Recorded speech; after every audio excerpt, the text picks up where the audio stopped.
Vous êtes-vous déjà senti seul? Avez-vous déjà regardé autour de vous et eu l'impression d'être perdu dans une mer de gens, avec un vide si profond que personne ne pouvait le combler? Peut-être avez-vous passé des nuits blanches, rongées par des pensées qui vous consumaient, pensant que personne ne comprenait vraiment ce que vous ressentiez. Le pire, c'est quand nous pensons que même Dieu, qui a toujours promis d'être à nos côtés, semble distant, presque comme s'il n'écoutait pas nos prières. Vous êtes-vous déjà demandé au milieu du silence s'il percevait vraiment votre douleur? Mais je veux te faire une promesse. Aujourd'hui, tu vas découvrir une vérité profonde qui peut transformer la solitude que tu ressens. Une vérité que peu de gens connaissent, mais qui est exactement ce que tu as besoin d'entendre en ce moment. Tu n'es pas seul, et Dieu a quelque chose de très important à te dire aujourd'hui.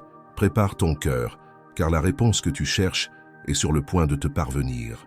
Imaginez un instant ce que ce serait si vous ressentiez la présence de Dieu d'une manière si réelle, si tangible, que vous n'auriez plus besoin de douter de sa proximité. Pas seulement une présence lointaine, mais une présence qui se mêle à votre douleur, à vos peurs, à vos angoisses. Je sais que vous vous demandez, mais comment? Comment puis-je ressentir cela? Comment puis-je ressentir la présence de Dieu au milieu de tout cela? La réponse se trouve dans la parole que Dieu a pour vous aujourd'hui. Peut-être vous êtes-vous senti éloigné de Dieu, pensant que vos erreurs, votre manque de foi, ou même la douleur que vous portez, vous ont éloigné de lui. Mais je veux que vous compreniez que peu importe où vous êtes, ou ce que vous avez vécu jusqu'à présent, Dieu est plus proche que vous ne l'imaginez. Et plus encore, il a quelque chose de puissant à transformer dans votre vie si vous êtes prête à l'écouter. Imaginez maintenant quelque chose d'encore plus incroyable. Et si je vous disais qu'il y a quelque chose dans le silence, quelque chose que vous n'avez pas encore perçu, mais que lorsque vous le comprendrez, tout prendra sens.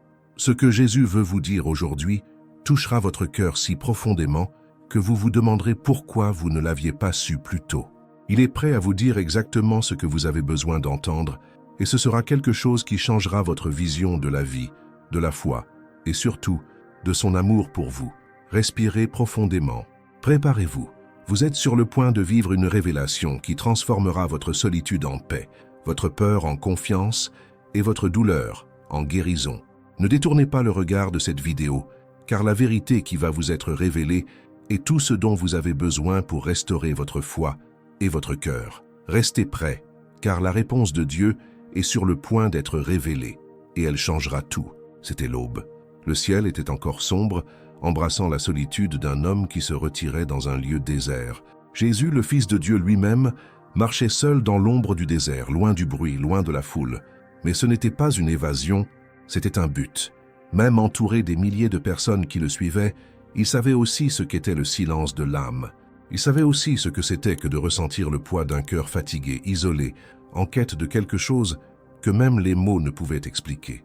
Et tandis que beaucoup imaginent que la solitude est l'absence de personne, Jésus nous montre que la douleur la plus profonde ne vient pas de la solitude extérieure, mais du sentiment d'abandon intérieur, même entouré de personnes. Combien de fois avez-vous été en famille, entre collègues, ou même à l'église, et pourtant vous avez eu l'impression que personne ne vous voyait vraiment?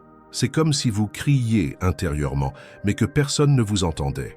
Votre cœur souffre, votre âme est lourde, et vous vous sentez invisible, oublié, comme si le monde avait oublié que vous aussi avez des limites, que vous aussi souffrez, que vous aussi avez besoin d'aide. Et c'est encore plus douloureux quand, dans ce scénario, nous commençons à croire que même Dieu nous a oubliés. C'est comme si le ciel s'était fermé. Les prières ne passent pas le plafond. Le temps passe et la foi faiblit.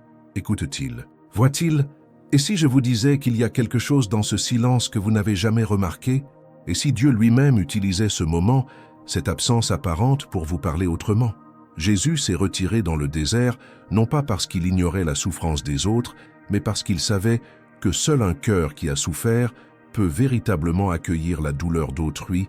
Ce que peu comprennent, c'est que le désert n'est pas un lieu d'abandon. C'est un lieu de rencontre. C'est là que les voix du monde se taisent pour que vous puissiez entendre la seule voix qui compte vraiment. Et cette voix vous dit aujourd'hui, « Je n'ai jamais été loin, j'ai vu chaque larme, je connais chaque angoisse. Je suis là. » Le psaume 34, 18 proclame une vérité qui a traversé les générations. L'Éternel est près de ceux qui ont le cœur brisé, et il sauve ceux qui ont l'esprit dans l'abattement. Dieu ne s'est jamais détourné de vous. C'est au moment de votre plus grande douleur qu'il s'est rapproché de vous. Pourtant, bien souvent, nous sommes tellement concentrés sur le bruit de notre souffrance que nous oublions de percevoir la douceur de sa présence. Cette présence qui nous entoure sans nous envahir, qui console sans nous exiger, qui guérit sans nous presser. La solitude que vous ressentez n'est pas un signe d'abandon. C'est une invitation à une relation plus intime, plus profonde et plus authentique avec le Père. Avez-vous déjà réfléchi que le sentiment de solitude n'est pas nécessairement une punition spirituelle? Et si cette douleur que vous portez n'était pas le résultat de votre faiblesse, mais le début de votre rétablissement? Beaucoup disent que c'est un manque de foi, mais est-ce vraiment le cas? Ou est-ce précisément au cœur de votre souffrance que Dieu commence à reconstruire ce que personne d'autre n'a pu accomplir? Et si c'était précisément cette nuit noire de l'âme qui préparait l'aube d'un jour nouveau? Vous devez comprendre que la solitude ne définit pas qui vous êtes. Elle révèle seulement combien vous avez besoin d'entendre, plus que jamais, ce que Dieu veut vous dire aujourd'hui. Et ce qu'il dit, c'est « On vous voit, on vous aime, on ne vous oublie pas ». La douleur n'est pas la fin de votre histoire. C'est là que la grâce commence à agir, et lorsque vous acceptez de ne plus avoir besoin de faire semblant d'être fort, c'est alors que le véritable réconfort vous atteint. Non pas par les mains des hommes, mais par l'étreinte invisible d'un Dieu qui n'abandonne jamais les siens. Si ce mot vous a touché, déclarez avec foi dans les commentaires « Dieu est avec moi dans le désert ». Écrivez-le comme un acte de foi, comme quelqu'un qui décide de croire même sans le ressentir, qui choisit de faire confiance, même sans comprendre. Ce commentaire est plus que des mots, c'est un cri, c'est une position spirituelle. Mais ce que beaucoup ignorent, c'est que derrière cette douleur se cache quelque chose de plus profond encore, une clé spirituelle qui peut changer votre façon d'affronter la peur qui s'ensuit. Préparez-vous, car ce que vous allez entendre maintenant peut transformer votre vision de l'avenir. Le ciel commençait à s'assombrir, les nuages se déplaçaient rapidement, comme s'ils pressentaient ce qui allait arriver. L'eau autour du bateau devenait de plus en plus agitée, et les disciples, marins expérimentés, se regardaient avec un malaise qui grandissait rapidement dans leur cœur. La tempête approchait avec fureur. Des éclairs fendaient le ciel et le bruit du vent semblait plus fort que n'importe quel mot d'espoir. Et au milieu de tout cela, la peur s'installa. Ce n'était pas n'importe quelle peur. C'était la peur de la faim, de la mort, de la tragédie. La peur de l'inconnu. Et là, dans l'œil du cyclone, ils regardèrent Jésus et virent quelque chose d'incroyable. Il dormait. Comment dormir quand tout autour semblait sur le point de s'effondrer? Avez-vous déjà ressenti quelque chose de similaire? Vous êtes-vous déjà retrouvé dans une situation où tout vous échappe et où, malgré tous vos efforts pour prier, crier et chercher, vous avez l'impression que Dieu dort? C'est comme si vous couliez et que le ciel est silencieux. L'avenir semble menaçant, incertain, presque sombre. Les factures s'accumulent, les relations s'effondrent, le travail disparaît, les opportunités s'évaporent. La peur de ne pas savoir ce qui vous attend vous paralyse, et vous vous demandez « Suis-je seul dans ce bateau? Dieu ne voit-il pas que je ne sais plus quoi faire ?» Ce genre d'angoisse a un nom, c'est la terreur du lendemain. C'est quand votre âme réclame à grands cris une direction, mais que tout autour de vous semble tourner en rond. La peur de ce qui va arriver, de ce que vous ne pouvez contrôler, des surprises que vous n'avez pas demandées, mais que vous redoutez. Mais que diriez-vous si je vous disais que ce moment de terreur ne signifie pas l'absence de Dieu, mais plutôt l'occasion d'un événement surnaturel? Les disciples réveillèrent Jésus, désespérés, et dirent « Seigneur, sauve-nous, nous périssons ». Matthieu 8, 25. Alors Jésus se leva calmement et parla à la tempête comme on parlerait à un enfant. « Silence, tais-toi » et tout redevint calme. Écoutez attentivement. Jésus ne s'est pas contenté de réprimander la tempête. Il a regardé ses disciples et leur a demandé « Pourquoi avez-vous si peur, gens de peu de foi ?» Matthieu 8, 26. Cette question résonne encore aujourd'hui, peut-être même au plus profond de votre cœur, car ce qui vous effraie n'est peut-être pas seulement la tempête extérieure, mais l'absence de réponse en vous. Et Jésus demande « Pourquoi êtes-vous si inquiet pour l'avenir alors que je suis dans votre barque ?» La peur de ne pas savoir ce qui arrivera demain peut être paralysante, mais ce que cette histoire nous révèle, c'est que même lorsqu'il semble endormi, il est présent. Et sa présence change tout. Beaucoup disent qu'il est facile de faire confiance à Dieu. Mais est-ce vraiment le cas? Avoir confiance quand tout va bien ne nécessite pas la foi. La véritable confiance naît lorsque tout échappe à notre contrôle et que la seule option qui nous reste est de nous reposer dans les bras du Père.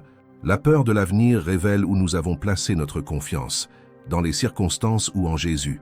Si votre cœur est troublé, si vos nuits sont remplies de pensées du genre « et si », peut-être avez-vous oublié qui est aux commandes de votre navire. Et il vous dit en ce moment même Que votre cœur ne se trouble point, croyez en Dieu et croyez aussi en moi. Jean 14, 1. Jésus n'a pas promis l'absence de tempête, mais la présence.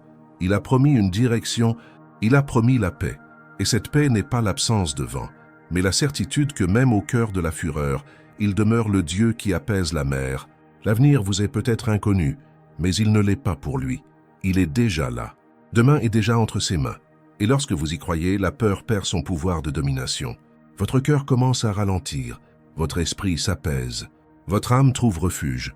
Si ce mot vous a parlé, écrivez dans les commentaires « Je remets mon avenir entre les mains de Dieu », que ce soit votre déclaration de foi, votre réponse spirituelle à la peur. Partagez cette phrase comme un témoignage public que vous avez confiance, même sans voir, que vous vous reposez même sans comprendre, que vous suivez même sans garantie.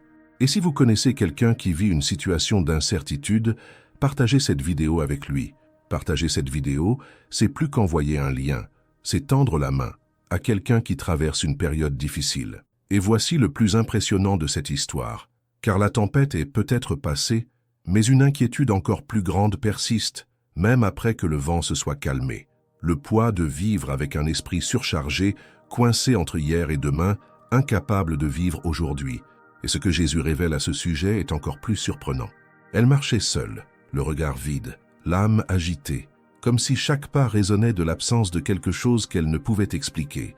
Ses journées étaient rythmées par des soucis constants, un esprit qui ne cessait de s'agiter, des pensées qui défilaient, des scénarios catastrophes imaginaires et un poids sur la poitrine que personne ne pouvait voir. La femme était épuisée, et pas seulement physiquement. Son épuisement était de ceux qu'une nuit de sommeil ne suffit pas. C'était l'épuisement de l'âme, l'épuisement d'exister. Cette femme, mentionnée par Jésus dans l'une des leçons les plus profondes qu'il nous ait laissées, allait chercher de l'eau au puits à midi, l'heure la plus chaude, la moins propice aux rencontres. Cela est très révélateur. Elle évitait les regards, les conversations, le jugement des autres, mais Jésus ne l'évitait pas. L'anxiété, le poids du rejet et l'accumulation de culpabilité l'ont laissé là, seul, caché, portant des fardeaux que personne ne comprend. Combien de fois avez-vous ressenti cela? Comme s'il était plus facile de se cacher que d'être vrai, comme si la peur du jugement était plus forte que le désir de guérison. L'anxiété a ce pouvoir obscur, elle nous isole, même entourés, et intérieurement nous créons des batailles mentales qui semblent sans fin, pensées sur l'avenir, peur de l'échec, pression intérieure, comparaison, tout cela fermente en silence jusqu'à devenir insupportable. Mais Jésus était là, près de ce puits. Il anticipait cette femme, et il savait exactement ce qu'elle avait besoin d'entendre. Quiconque boira de cette eau aura encore soif, mais celui qui boira de l'eau que je lui donnerai n'aura plus jamais soif. Jean 4, 13, 14. Jésus ne parlait pas de l'eau du puits, il parlait de quelque chose qui satisfait intérieurement.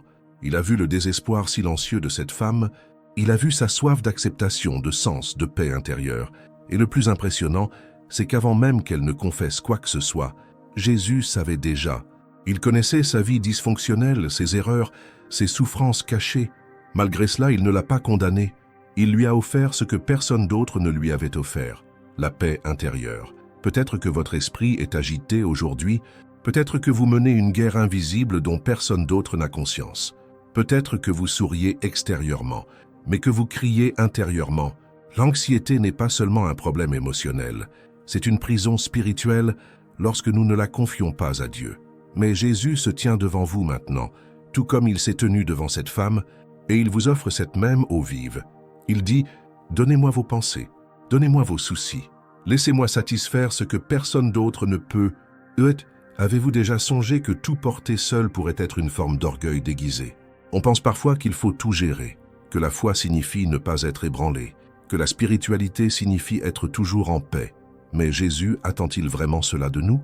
Ou attend-il que vous admettiez enfin « je n'en peux plus ». Ce n'est que lorsque nous abandonnons le contrôle qu'il agit véritablement. L'anxiété n'est pas un signe de faiblesse.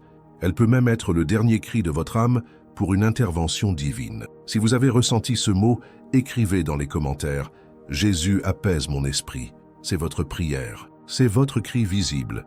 Ne le gardez pas en vous. Déclarez-le, confessez-le, libérez-le. Que ce simple acte soit le début d'une profonde libération. Et si vous êtes arrivé jusqu'ici, ce message vous touche profondément. Alors cliquez sur « J'aime » car votre « J'aime » peut être un acte de foi qui transmet cette parole à quelqu'un qui est silencieux et qui souffre comme vous. Votre geste peut sauver une vie, mais ce n'est pas tout. Il y a une vérité encore plus choquante concernant le sentiment d'être perdu, comme si on n'avait aucune direction, aucun but, comme si on vivait juste pour vivre. Et ce que Jésus a à nous révéler à ce sujet vous ouvrira les yeux comme vous ne l'aviez peut-être jamais fait auparavant. C'était une journée ordinaire sur les rives de la mer de Galilée. Le soleil réchauffait doucement les filets abandonnés sur le sable et l'odeur du poisson frais flottait encore dans l'air. Mais dans ce décor simple, quelque chose d'extraordinaire allait se produire. Simon, surnommé Pierre, mettait fin à une nouvelle aube frustrante. Pas de poisson, pas de profit, pas de réponse. La barque était vide, mais c'était son âme qui pesait le plus lourd. Un vide que ni le poisson ni la réussite professionnelle ne pouvaient combler. Une absence de sens, une question muette. Est-ce tout ce que la vie a à m'offrir? Et soudain Jésus apparaît et change tout par une seule phrase. « Suivez-moi, et je vous ferai pêcheurs d'hommes. » Cette phrase n'était pas seulement une invitation, c'était un appel, une réponse au cri silencieux de quelqu'un qui vivait, mais qui ignorait pourquoi il vivait. L'absence de but est douloureuse, et peut-être comprenez-vous bien ce sentiment. Vous vous réveillez, remplissez vos obligations, souriez extérieurement mais intérieurement tout semble sans but, comme si vous étiez coincé dans un cycle qui se répète chaque jour, travailler, payer les factures, survivre. Mais vivre vraiment, cela semble de plus en plus lointain, c'est comme être en mouvement, mais sans destination. Et votre cœur s'alourdit, votre esprit se trouble et votre âme se fatigue silencieusement. Beaucoup disent que trouver un but est une question de connaissance de soi, d'objectif et de productivité. Mais est-ce tout? Et si votre véritable but résidait dans quelque chose de bien plus grand que ce que vous pouvez imaginer? Et s'il ne s'agissait pas de ce que vous faites, mais de pour qui vous vivez? Jésus n'a pas appelé Pierre à un poste, mais à une mission. Il n'a pas promis la richesse, mais une vie au sens éternel. Le verset de Jérémie 1,5 résonne encore avec force aujourd'hui. « Avant de te former dans le ventre de ta mère, je te connaissais. Avant que tu sois sorti du sein maternel, je t'avais consacré. » Cette affirmation n'est pas poétique, elle est spirituelle. Dieu ne vous a pas créé par hasard. Vous n'êtes pas une erreur statistique. Vous n'êtes pas né simplement pour occuper de l'espace. Votre vie a un but qui précède votre existence. Et si vous ne l'avez pas encore trouvé, c'est peut-être parce que vous cherchez des réponses au mauvais endroit. Pierre a trouvé la sienne non pas dans l'eau mais dans le regard de Jésus. Et c'est précisément là, au milieu de l'échec, qu'il a entendu l'appel le plus transformateur de sa vie. Avez-vous déjà réfléchi au fait que le manque de sens n'est peut-être pas dû à un manque de talent, mais à un manque de direction spirituelle? Et si ce que vous appelez une routine vide était en réalité la plateforme idéale pour que Jésus vous trouve et vous envoie? Le but ne naît pas lorsque tout va bien, mais lorsque nous décidons d'écouter celui qui détient la clé de notre identité. Jésus ne recherche pas des personnes toutes faites, il recherche des cœurs disponibles, des gens ordinaires, comme vous, comme Pierre, des gens qui se sentent perdus, mais qui ont encore le courage de dire « Seigneur, si tu as quelque chose pour moi, je suis là ». Mais ce n'est pas tout, car il y a des gens qui savent quel est leur but, mais qui se sentent oubliés, abandonnés, mis de côté, même par Dieu.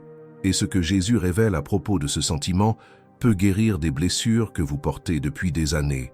Le ciel s'assombrit, le vent se mit à souffler plus fort et les lourds nuages annonçaient des ténèbres. Sur une croix suspendue entre ciel et terre, se tenait le Fils de Dieu.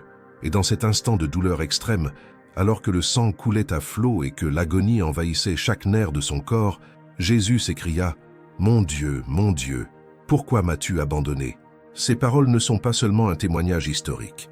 Elles résonnent encore aujourd'hui dans le cœur de ceux qui se sont sentis exclus, oubliés, méprisés par Dieu. Si Jésus lui-même a éprouvé une telle souffrance, comment ne pas en reconnaître la profondeur? Et plus encore, comment nier qu'il comprend la nôtre?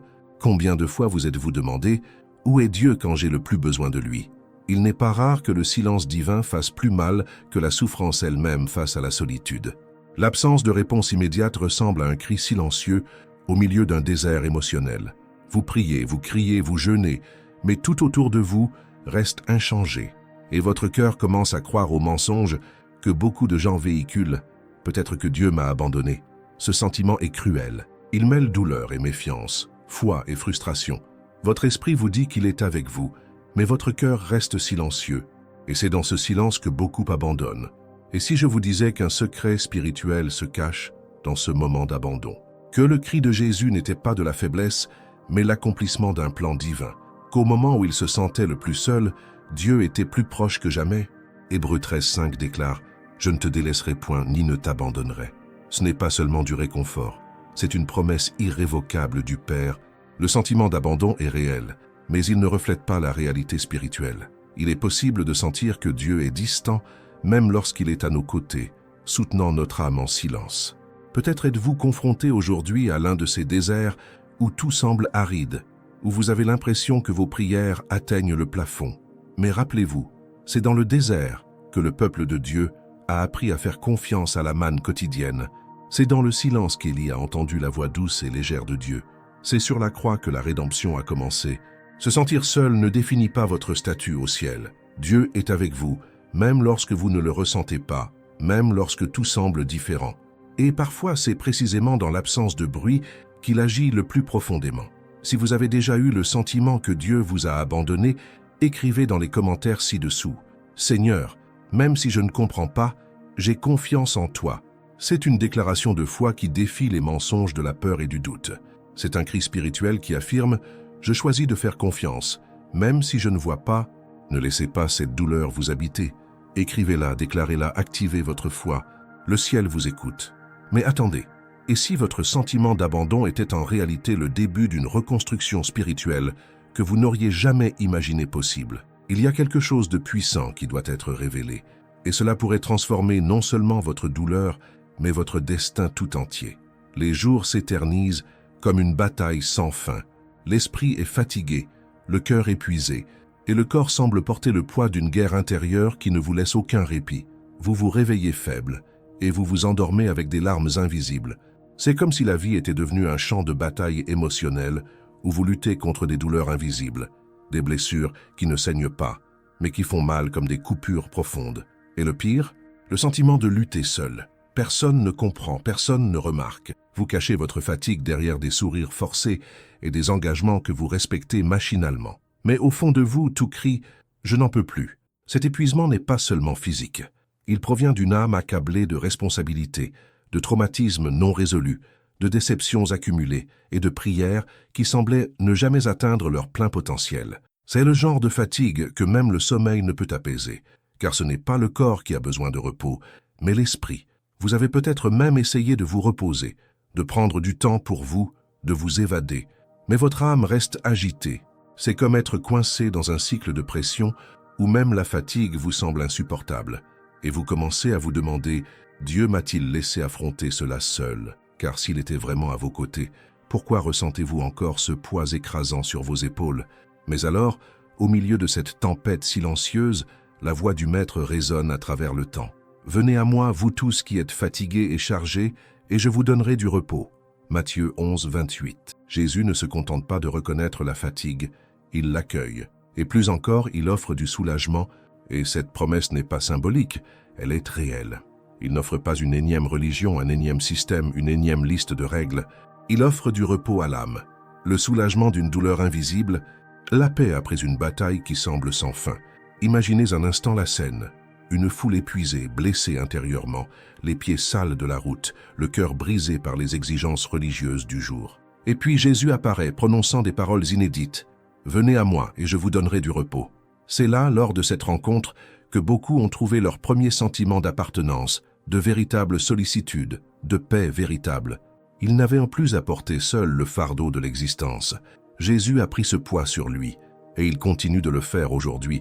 Sa promesse n'a pas vieilli. Si vous êtes fatigué de lutter seul, écrivez dans les commentaires « Jésus, j'ai besoin de ton repos ». Ce n'est pas un simple commentaire, c'est une supplication spirituelle. C'est votre appel à l'aide vers celui qui seul peut vous répondre avec paix. Déclarez cette vérité avec foi, même lorsque vos forces sont à leur limite. Vous n'avez pas été créé pour tout porter seul. Dieu veut porter ce fardeau avec vous. Mais ce n'est pas tout. Quelque chose d'encore plus puissant est sur le point d'être révélé. Une histoire qui vous montrera que même lorsque Dieu semble silencieux, il œuvre déjà pour vous d'une manière que vous ne pouvez même pas imaginer. Il fut un temps où Anne se sentait totalement invisible. Dans une société où la valeur d'une femme était intimement liée à la maternité, on lui rappelait constamment ce qu'elle n'avait pas. Année après année, elle montait à Silo, la même douleur silencieuse. Pénina, sa rivale, la taquinait sans pitié. Son mari, bien qu'aimant, ne comprenait pas la profondeur de sa souffrance, mais c'est dans le temple, devant Dieu, qu'Anne a épanché son âme. Elle n'a pas crié, elle n'a rien exigé, elle a simplement murmuré du bout des lèvres le cri le plus profond de son âme, et ce qui semblait folie aux hommes, même au prêtre Élie qui la prenait pour une ivrogne, était en réalité un acte de foi puissant. Anne était entendue par celui qui ne se trompe jamais en jugeant les cœurs. Combien de fois vous êtes-vous senti comme Anna, à genoux, priant en silence, attendant une réponse qui ne semble pas venir? Vous êtes-vous déjà demandé, Dieu écoute-t-il vraiment? La peur de ne pas être entendu par celui qui a promis d'être proche peut ronger la foi. C'est un sentiment cruel, car cela donne l'impression que même le ciel vous a ignoré. Mais en vérité, le silence de Dieu n'a jamais été un signe d'absence. Anna en est la preuve vivante. Même lorsqu'il n'y a pas de bruit, Dieu est attentif au cri qui vient de l'intérieur. La parole dit dans le psaume 145, 18 « L'Éternel est près de tous ceux qui l'invoquent, de tous ceux qui l'invoquent avec sincérité. » Il ne s'agit pas de prier avec élégance, de crier plus fort ou de répéter des mots. Il s'agit de sincérité. Il s'agit d'abandonner son cœur brisé, ses peurs étouffées et ses requêtes que personne d'autre ne connaît peut-être. Dieu n'ignore pas ceux qui le cherchent avec sincérité. La prière qui semble oubliée est en réalité en train de mûrir. Le ciel n'oublie pas. Le temps d'attente n'est pas une punition, c'est une préparation. Anne n'a pas simplement reçu la réponse. Elle a donné naissance à Samuel, celui qui allait devenir l'un des plus grands prophètes d'Israël. Ce qui était né de la douleur s'est transformé en miracle. Si à un moment donné vous sentez que Dieu ne vous écoute pas, écrivez dans les commentaires « Seigneur, j'ai confiance que tu m'écoutes ». Utilisez cet espace comme un autel. Transformez votre commentaire en prière, que votre déclaration soit comme celle d'Anne, pleine de foi, même si personne d'autre ne comprend votre douleur. Que le monde spirituel sache que vous choisissez de faire confiance, même lorsque les oreilles humaines ne perçoivent pas votre cri. Déclarez-le avec foi maintenant. Dieu vous écoute. Et si ce message vous a touché, cliquez sur « J'aime » en signe de foi. Ce simple geste peut permettre à cette parole d'atteindre quelqu'un qui en a besoin, et si vous sentez que quelqu'un est sur le point d'abandonner parce qu'il pense que Dieu est silencieux, partagez-le.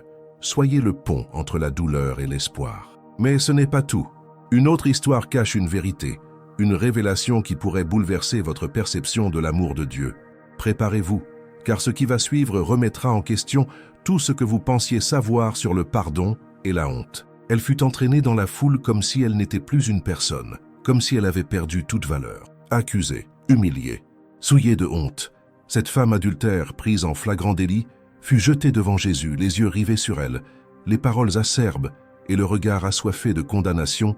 Les religieux avaient déjà des pierres à la main, mais ils voulaient d'abord l'autorisation divine de la détruire. Ils ne cherchaient pas la justice, ils cherchaient le spectacle. Et elle était là, vulnérable, exposée, sans défense. Tout autour d'elle disait qu'elle était coupable et devait mourir. Tout sauf le regard de Jésus. Il se pencha, écrivit sur le sol, puis dit « Que celui d'entre vous qui est sans péché jette le premier une pierre. » Un à un, les accusateurs partirent. Et lorsque tout le monde se tut, Jésus la regarda et dit « Femme, où sont tes accusateurs? Personne ne t'a condamné. » Elle répondit « Personne, Seigneur. » Et il ajouta « Moi non plus, je ne te condamne pas, va et ne pêche plus. » Ce que cette femme a ressenti à ce moment-là, vous l'avez peut-être ressenti aussi. La douleur de la culpabilité qui vous hante, la honte des erreurs passées qui vous empêchent d'avancer. Vous êtes-vous déjà regardé dans le miroir et senti indigne, même de prier? Vous êtes-vous déjà demandé si Dieu pouvait encore vous aimer après tout ce que vous avez fait ou permis? Il y a des moments où la honte ne vient pas de l'extérieur, mais grandit en nous comme une voix cruelle qui répète « Tu as échoué, Dieu ne peut plus t'utiliser ». Mais est-ce vraiment vrai? La culpabilité a-t-elle plus de poids que la miséricorde de Jésus? En vérité, la culpabilité n'a de pouvoir sur vous que si elle est séparée de la grâce. 1 Jean 1,9 dit « Si nous confessons nos péchés, il est fidèle et juste pour nous les pardonner et nous purifier de toute injustice. » Cela ne commence pas par une seule injustice, pas presque toutes. Il purifie de toute injustice. Cela inclut les choses que vous ne pouvez oublier. Cela inclut même celles que vous n'avez jamais dites à personne.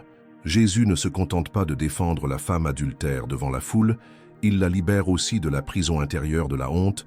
Son pardon n'est pas partiel, ce n'est pas une faveur temporaire, c'est une guérison, c'est une restauration, c'est le point de départ d'un nouveau voyage.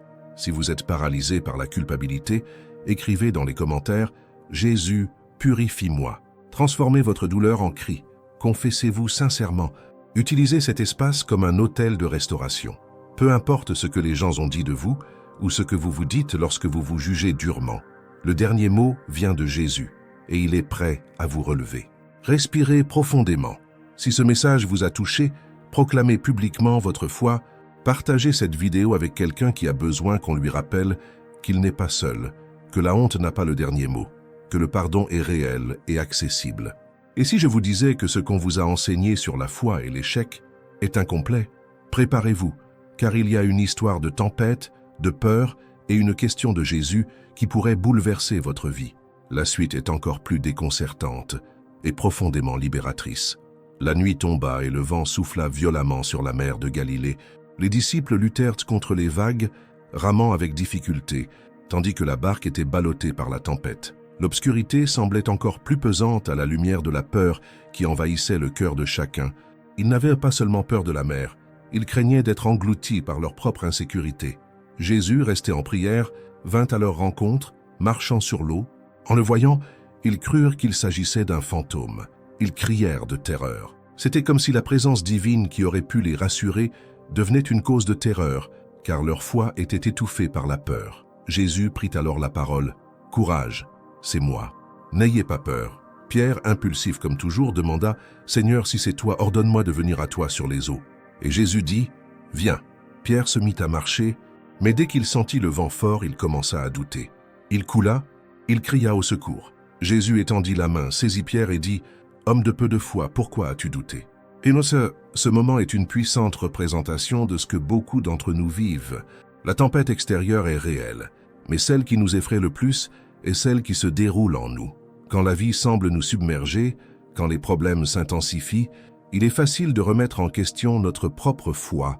Vous êtes-vous déjà demandé « Est-ce que je crois vraiment? Ma foi est-elle suffisante ?» Peut-être vivez-vous précisément ce moment.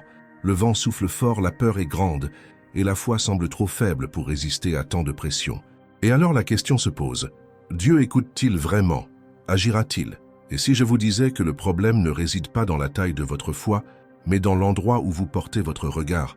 Jésus ne s'est pas plaint du manque de foi de Pierre. Il s'est demandé pourquoi Pierre doutait, et le doute est né lorsque Pierre a quitté Jésus des yeux pour se concentrer sur la force du vent. Quand on regarde sa situation, la peur grandit, mais quand on regarde au Christ, même la plus petite foi nous soutient. Dans Matthieu 17:20, Jésus dit « Si vous avez une foi aussi petite qu'un grain de moutarde, vous pouvez dire à cette montagne « Transporte-toi d'ici jusque-là » et elle se transportera. Rien ne vous sera impossible. La foi, même modeste, a un pouvoir immense lorsqu'elle est placée en la bonne personne. Peut-être avez-vous aujourd'hui l'impression de sombrer comme Pierre. Peut-être votre âme crie-t-elle à l'aide, au milieu de la peur, du doute et de l'insécurité. Mais une main se tend. Jésus est plus proche que vous ne le pensez. Il ne vous demande pas une foi immense. Il vous appelle à la confiance.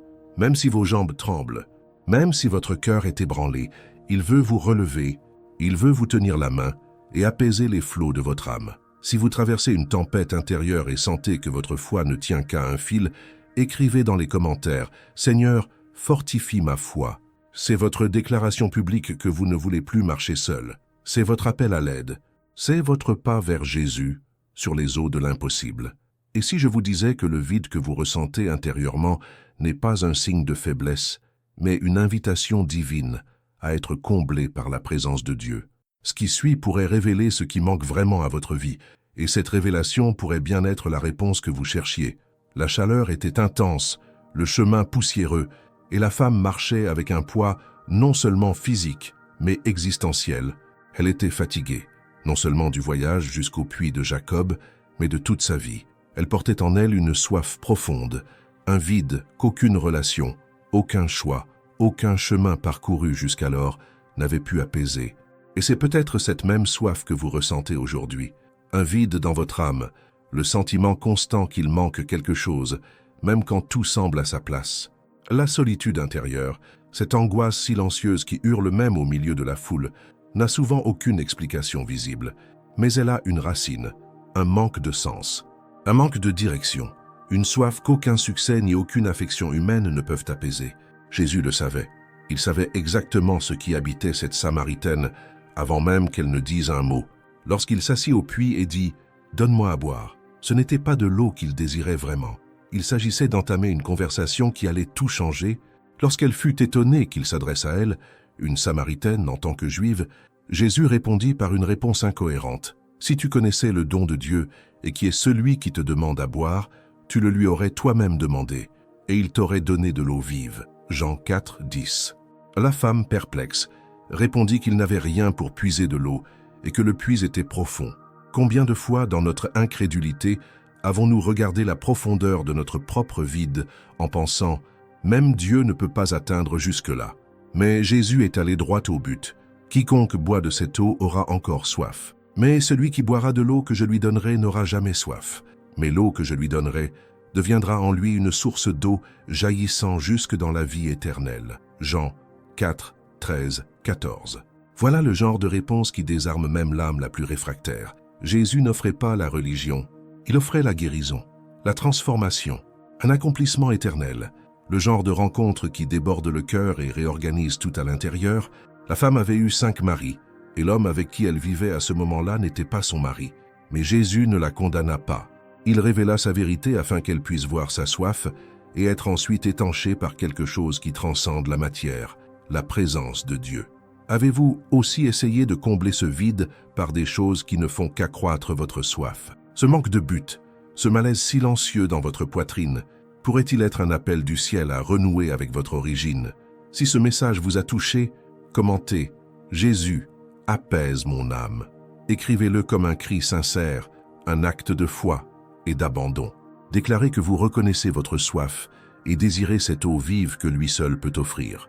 Et si je vous disais que même lorsque vous vous sentez spirituellement distant, perdu et déconnecté, il existe quelqu'un qui n'a jamais cessé de vous chercher? Ce qui suit pourrait changer votre vision de votre cheminement et révéler que même lorsque vous vous cachez, il existe un berger qui vous voit toujours. Le ciel s'assombrissait lentement, tandis que le son lointain des cloches du temple se mêlait au vent qui soufflait sur les collines. Parmi les pierres sèches du désert de l'âme résonnait une douleur silencieuse, la peur d'être spirituellement seul. Certains savent très bien dissimuler leur solitude émotionnelle, mais la solitude spirituelle est plus profonde, plus silencieuse et souvent plus destructrice. C'est ce sentiment de vide qui persiste, même lorsque tous les rituels ont été accomplis, lorsque la prière a été dite, les louanges chantées, mais intérieurement, le cœur continue de se sentir lointain, comme si la présence de Dieu était lointaine, comme s'il avait cessé de nous chercher. Mais nous abandonne-t-il vraiment lorsque nous nous éloignons? Ou bien, même perdu, continue-t-il de nous chercher avec plus d'intensité que jamais? Jésus a raconté une parabole si simple et pourtant si puissante qu'elle s'adresse directement à ceux qui se sentent spirituellement déconnectés. La parabole du bon berger.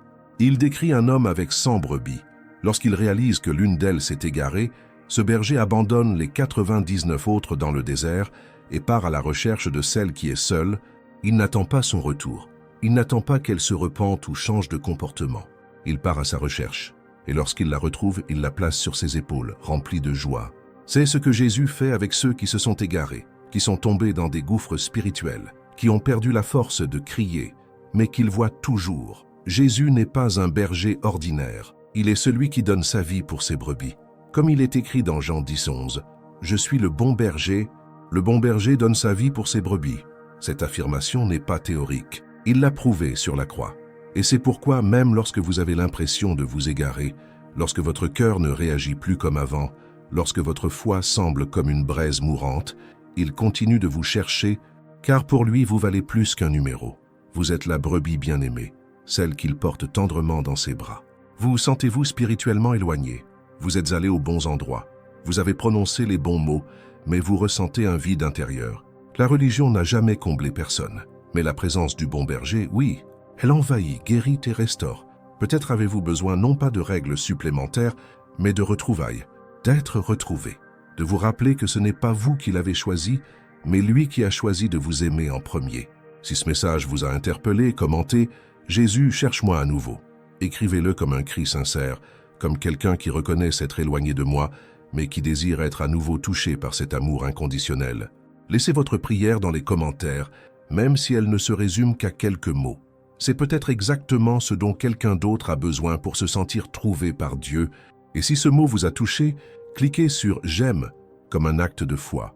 Votre « J'aime » pourrait être un instrument de Dieu pour atteindre une autre vie. Mais ce n'est pas tout. Quelque chose d'encore plus puissant est sur le point d'être révélé. Car quand tout semble mort, quand l'espoir s'est envolé et que la foi vacille, il existe un nom qui redonne vie, même à ce qui a été enfoui. Ses yeux étaient larmoyants, sa respiration était haletante, et son cœur battait silencieusement dans la poitrine de Marthe. Le deuil, si récent, semblait une sentence de mort définitive. Lazare, son frère, était mort depuis 4 jours. Il n'y avait plus moyen de feindre l'espoir, plus moyen de spiritualiser le vide qui s'était emparé de l'environnement. La douleur de la perte anéantissait même la foi la plus forte. C'était comme si Dieu était arrivé trop tard, et peut-être, si vous avez déjà vécu un moment de deuil où tout semblait s'écrouler, comprenez-vous exactement ce que Marthe a ressenti. Car il est des situations où il ne suffit pas d'entendre que tout ira bien. La réalité est que le corps est dans le tombeau, et le miracle semble annulé. Dans ces moments-là, ce n'est pas seulement la douleur de la mort physique qui fait mal, c'est la mort de l'espoir, le sentiment d'abandon, le silence de Dieu lorsque le temps de la réponse semble expirer. Mais Jésus est arrivé.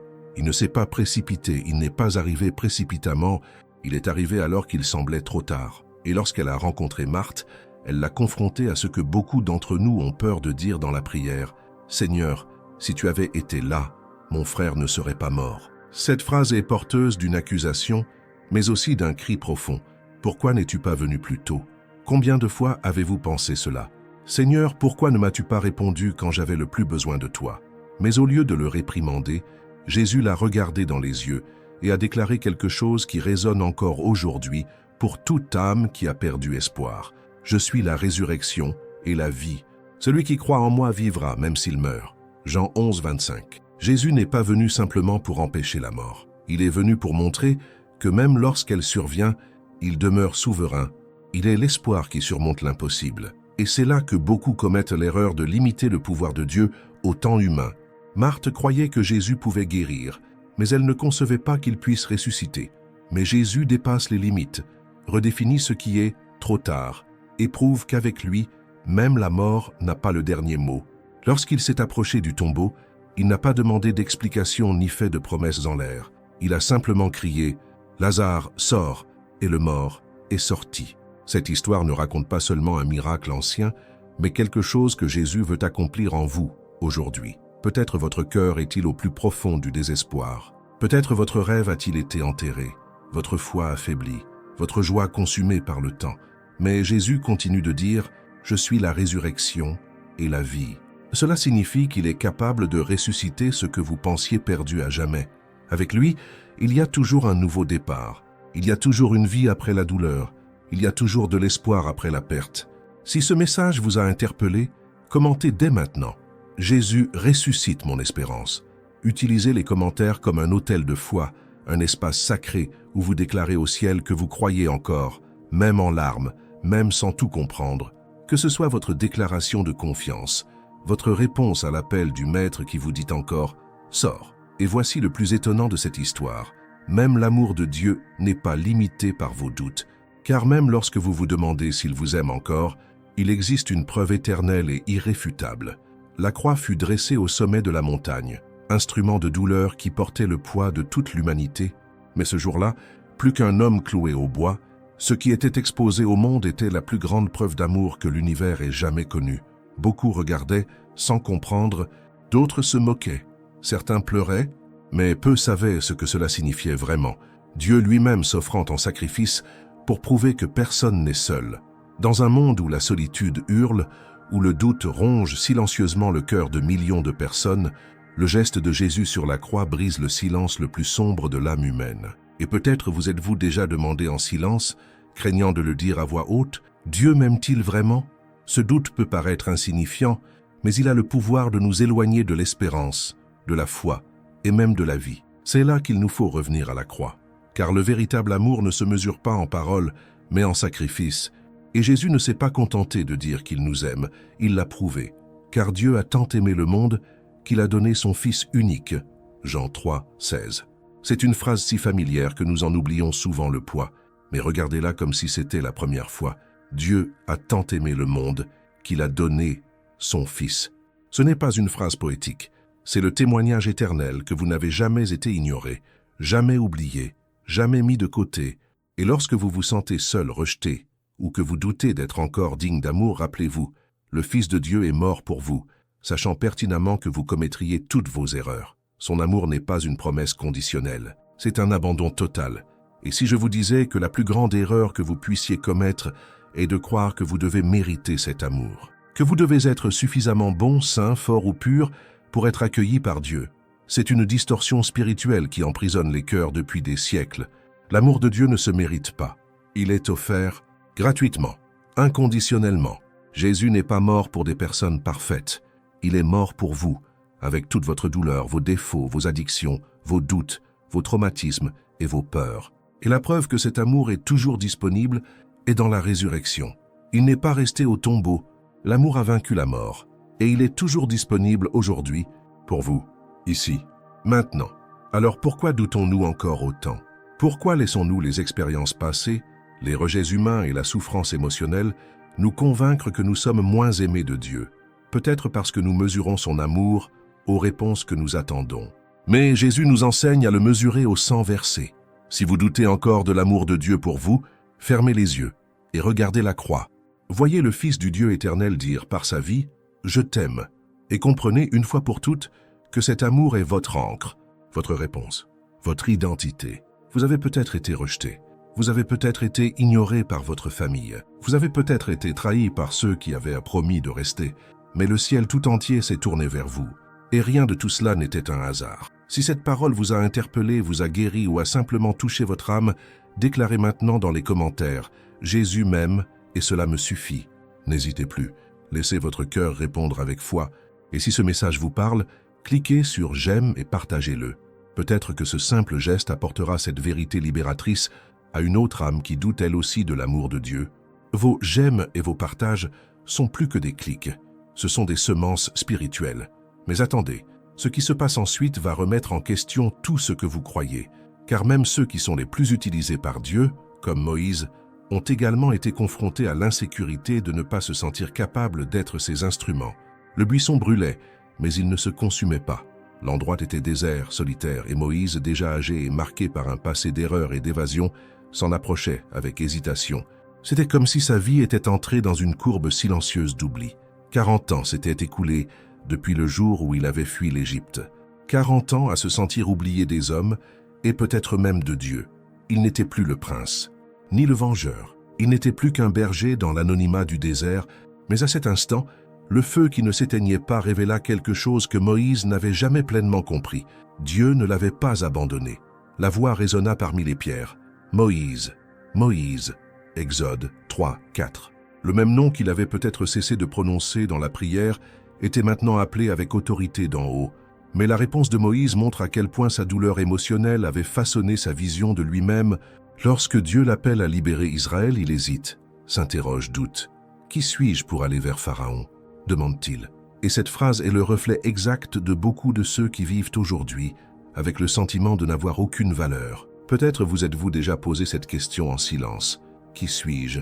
Qui suis-je pour être utilisé par Dieu?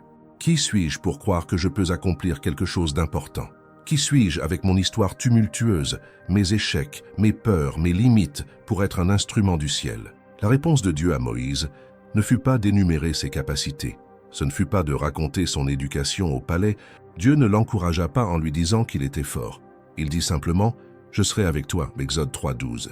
La présence de Dieu est ce qui transforme quelqu'un d'ordinaire en quelqu'un de compétent. La confiance dont Moïse avait besoin n'était pas en lui-même, mais en celui qui l'avait envoyé, et cette vérité est toujours vraie aujourd'hui. Votre confiance en vous a peut-être été ébranlée par des paroles dures, des échecs répétés ou des comparaisons constantes. Mais Dieu n'attend pas que vous vous sentiez prêt. Il vous appelle à croire qu'il est suffisant. Avez-vous déjà songé que le simple fait de regarder ceci en ce moment pourrait être l'équivalent du buisson ardent devant Moïse?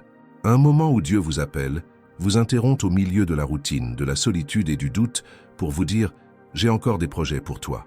Le sentiment d'inadéquation est l'un des plus grands voleurs de but de notre génération. Combien de fois avez-vous refusé des opportunités, réduit votre voix au silence, caché votre vie, parce que vous pensiez ne pas être à la hauteur. Mais que diriez-vous si je vous disais que les plus grands héros de la foi ont aussi douté d'eux-mêmes? Que le ciel n'a jamais attendu de vous que vous soyez suffisant par vous-même. Moïse n'était pas éloquent, il le dit lui-même, mais Dieu ne l'a pas choisi pour sa parole, il l'a choisi pour son obéissance. Dieu n'utilise pas la perfection, il utilise ce qui est disponible. Le verset de Philippiens 4,13 résonne encore plus fort dans ce contexte. « Je puis tout par celui qui me fortifie ». Il ne s'agit pas d'autosuffisance, mais de dépendance. La force vient de lui, la mission vient de lui, la puissance vient de lui. Moïse a libéré tout un peuple parce qu'il a accepté de marcher avec Dieu, malgré sa peur. Et si vous faisiez de même? Et si vous décidiez aujourd'hui de cesser de considérer vos échecs comme des obstacles et de commencer à voir vos faiblesses comme des espaces où la puissance de Dieu se manifeste? Si vous vous êtes déjà senti trop petit pour être utilisé par Dieu, écrivez dans les commentaires ci-dessous « Je fais confiance à la force du Seigneur ». Notez cela comme une décision de foi. Peu importe votre insignifiance passée, c'est aujourd'hui qu'il faut répondre à l'appel. Le désert n'est pas la fin, c'est le début d'un but. Mais ce n'est pas tout, car une bataille silencieuse se déroule dans de nombreux cœurs, le conflit spirituel qui vole la paix, même lorsque tout semble calme à l'extérieur. Et ce qui vient ensuite pourrait être la clé pour restaurer votre âme. Il marchait seul parmi les tombes. Sa peau était marquée de coupures, ses yeux étaient vides, son esprit était troublé par des voix qui le broyèrent de l'intérieur. Cet homme vivait nu, sans abri, sans nom et sans paix.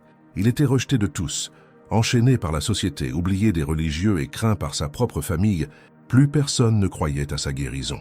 Il était l'image même de la douleur émotionnelle la plus profonde, celle qui vient de l'intérieur, silencieuse, spirituelle, que personne ne voit, mais qui consume l'âme peu à peu.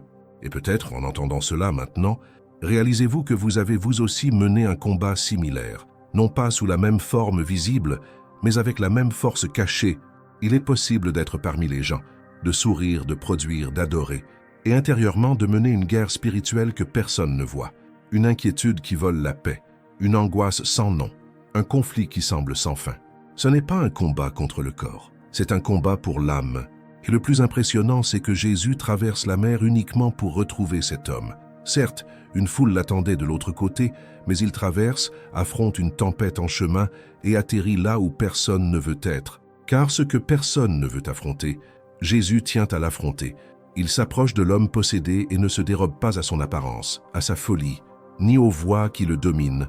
Jésus ne voit pas ce que le diable a fait. Jésus voit ce que le Père a créé, et en chassant les démons qui tourmentèrent cet homme, il restaure non seulement son corps, mais aussi sa dignité, sa raison, son identité et sa paix. L'homme qui vivait autrefois dans les tombeaux est maintenant assis, habillé et en parfait jugement, aux pieds du Maître. Jean 14, 27 résonne comme une réponse directe à ce genre de souffrance. « Je vous laisse la paix, je vous donne ma paix, je ne vous la donne pas comme le monde la donne. Que votre cœur ne se trouble point et ne s'alarme point. » La paix de Jésus n'est pas l'absence de problème, c'est sa présence au cœur de la souffrance, et cette paix a un nom, elle a un poids, elle a une présence qui apaise le chaos de l'âme. Quand Jésus entre, même les pensées les plus tourmentantes sont mises en ordre, l'angoisse intérieure qui semblait sans fin commence à se dissiper. Et c'est peut-être là votre combat, un conflit spirituel qui ne se révèle pas à l'extérieur, mais qui vous vole vos jours, vos nuits, votre foi. Et si c'est le cas, sachez ceci.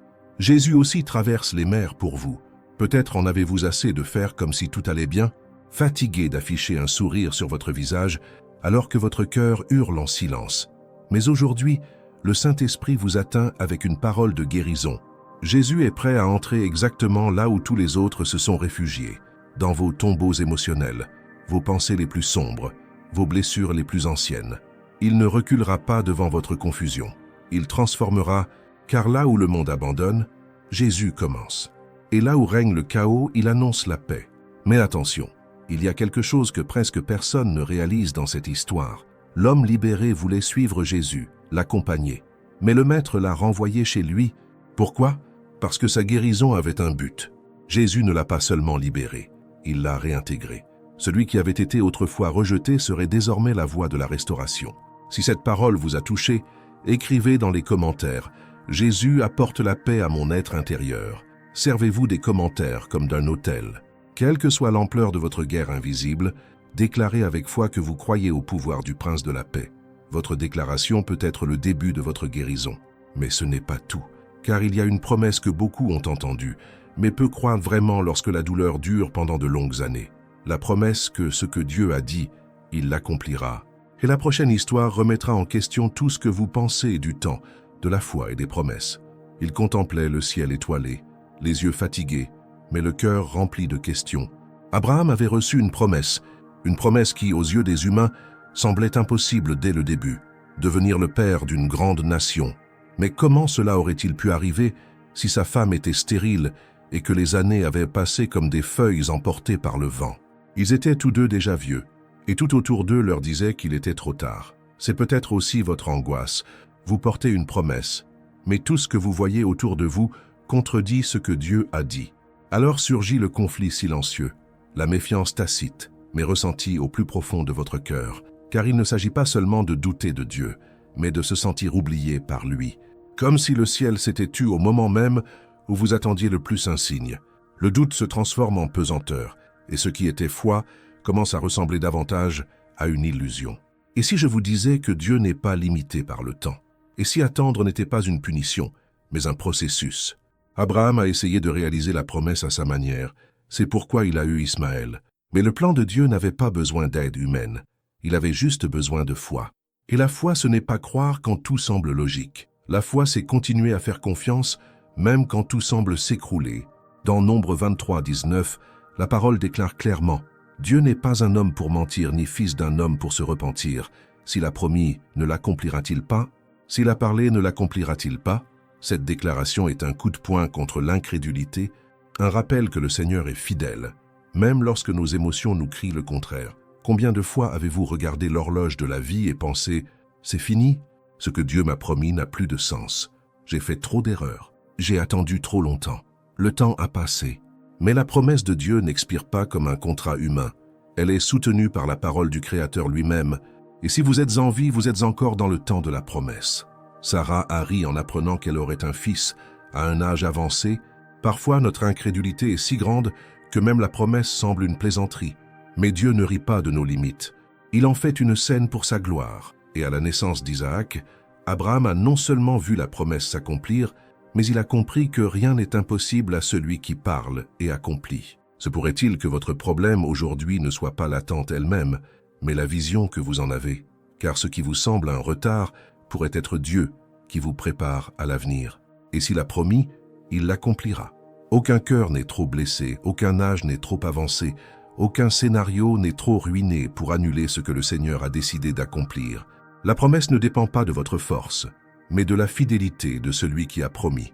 Et c'est pourquoi, même si vous êtes dans le désert du silence, vous sentant seul, sans signe, sans confirmation, Dieu continue d'œuvrer. Il ne vous a pas oublié. La question est, croyez-vous encore?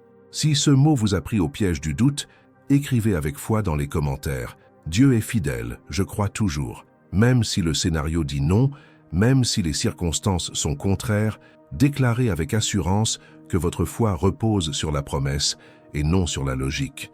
Cette déclaration peut ouvrir une porte vers le monde spirituel. Faites de ces commentaires un autel d'espoir. Mais attendez, et si ce sentiment d'infériorité n'était pas le reflet de la vérité, mais un mensonge auquel vous avez cru si longtemps qu'il vous semble réel? Ce qui vient ensuite peut guérir votre identité et redéfinir votre perception de vous-même devant Dieu. Il ne se sentait jamais à la hauteur.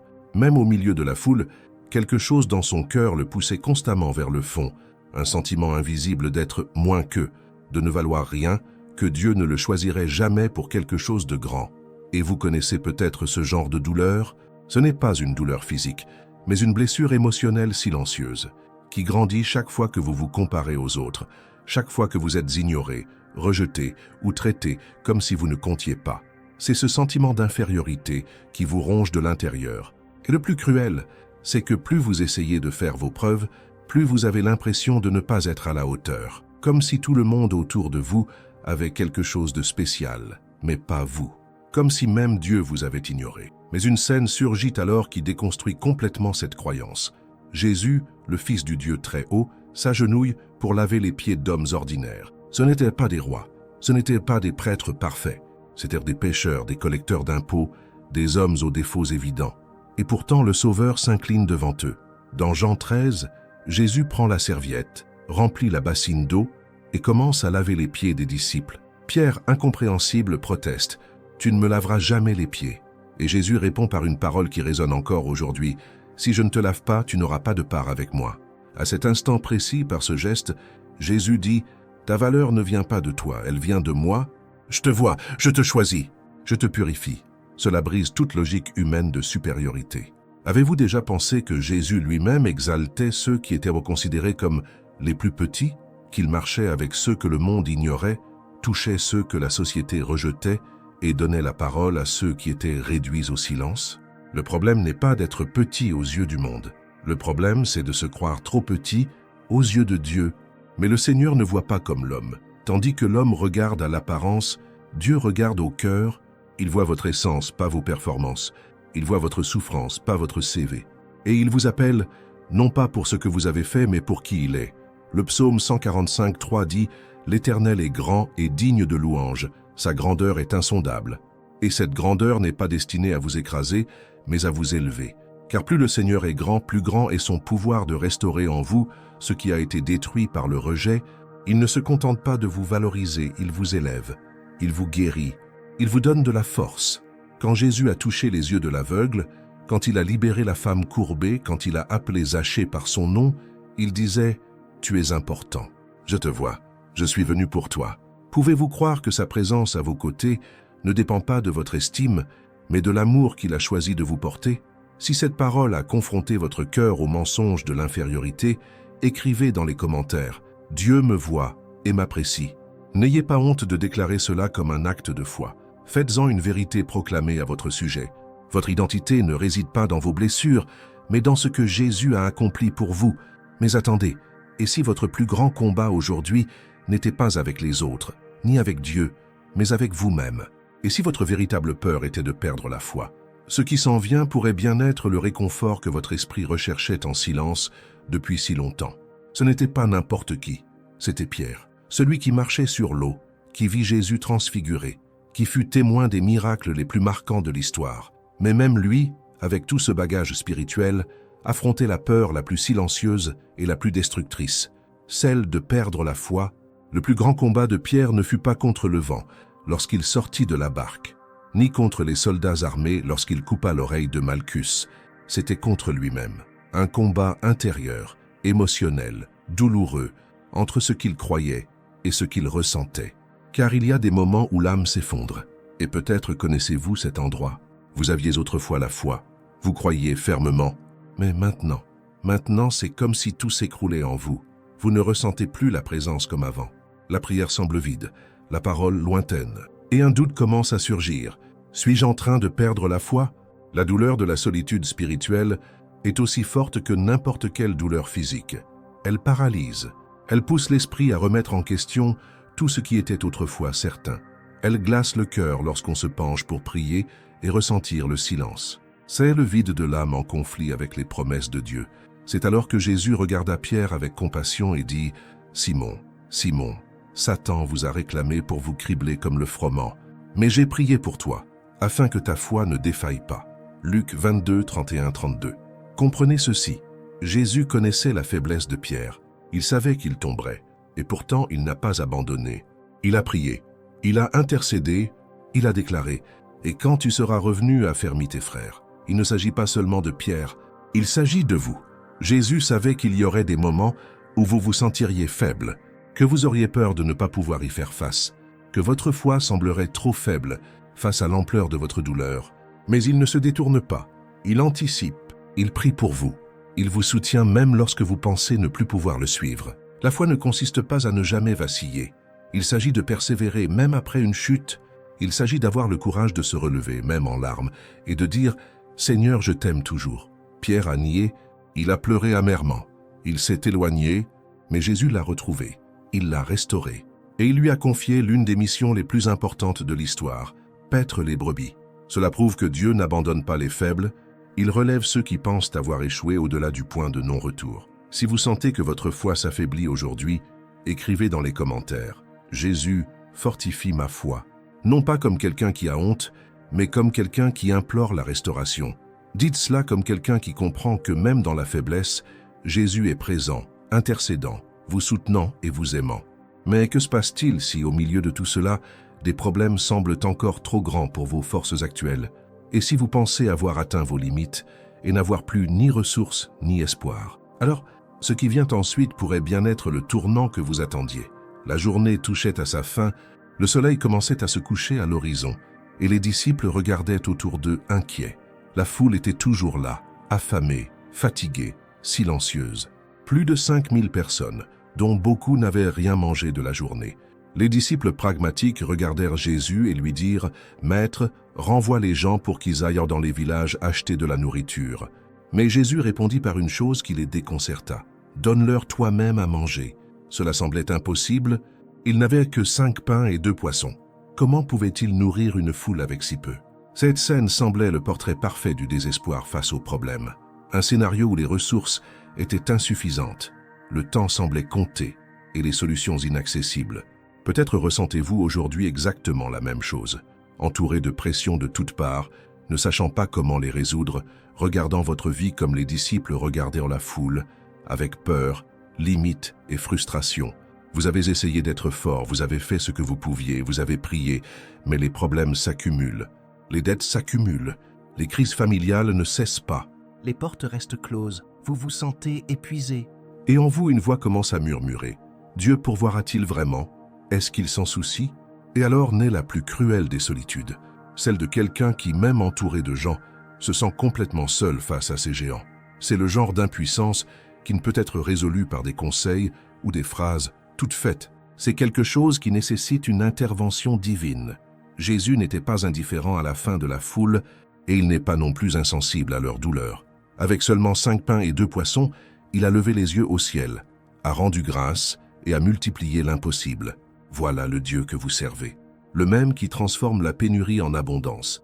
Le même qui regarde votre compte vide, votre cœur angoissé, vos projets interrompus et vous dit « Donne-moi le peu que tu as et je ferai un miracle. » Car ce n'est pas une question de quantité, c'est une question de confiance.